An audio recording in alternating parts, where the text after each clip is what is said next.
Қазақ халқы ежелден ата-бабаны, бабадан қалған мұраны, ұлттық ұстаным мен салт-дәстүрді берік ұстаған халықтардың бірі. Бүгінгі күнге дейін асыл мұрасын сақтап, болашақ ұрпақтың санасына құйып жатыр.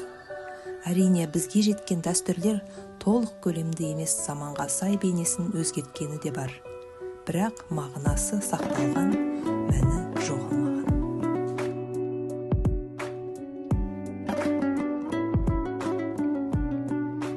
Қазақ халқы салт-дәстүрге аса ерекше мән берген. Бата беру, ұлттық ойындар арқылы балаларды тәрбиелеу, ер азаматтарды құрметтеу, осының барлығы салт-дәстүріміз. Бұрыннан келе жатқан салт-дәстүріміздің бірі бата беру. Біздің үйде атамыз өзі ғана бата беріп қоймай, немерелеріне де бата беріп үйретеді. Ата бата берін.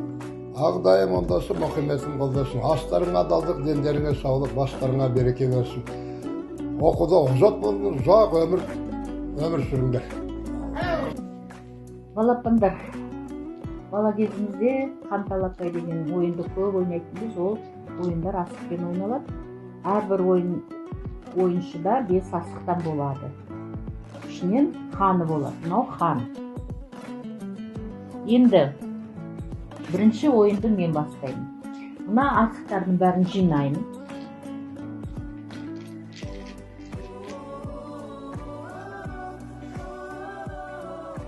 Бұны шашамыз.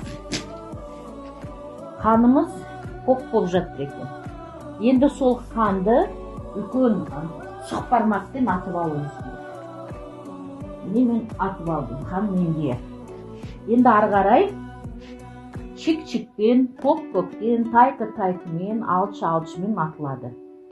Мысалы, мен мына алшымен аттым. Біреуін алам.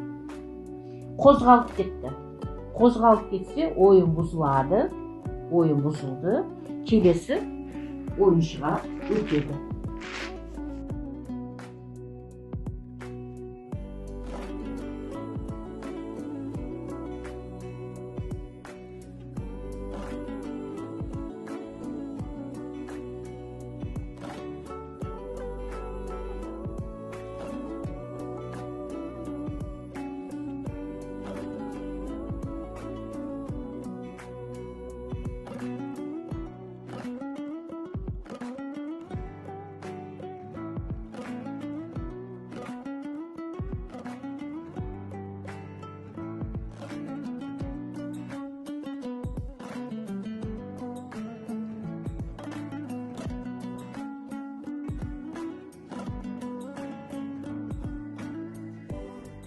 Бір Ақшыл жалпы орта білім беретін мектебі челленджді Тарбағатай жалпы орта білім беретін мектебіне жолдайды.